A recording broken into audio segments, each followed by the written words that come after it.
In this video, I'm going to show you how to install Vanguard for Valorant or League of Legends.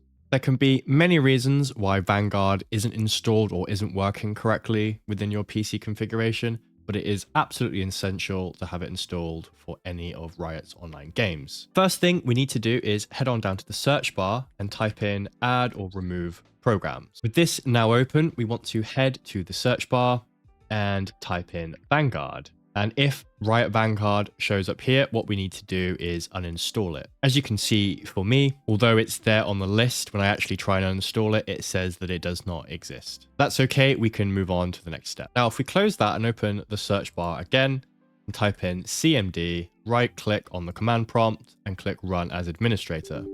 Here you want to type in SC space delete space DGC and then press enter. As you can see, delete service success is exactly what we want because the PC thinks that Vanguard is installed, but as we have seen, it's not actually installed properly. Next, we want to do SC space delete space VGK and then press enter. And again, we have the success message.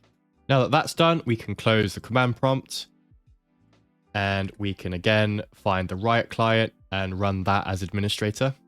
At this point, you may need to relog in, so if you have to do that quickly. Now, as you can see, once I've clicked on Valorant, I'm able to install Vanguard fresh. Hopefully, this has fixed your issue as well. Thanks for watching, and I'll see you in the next one.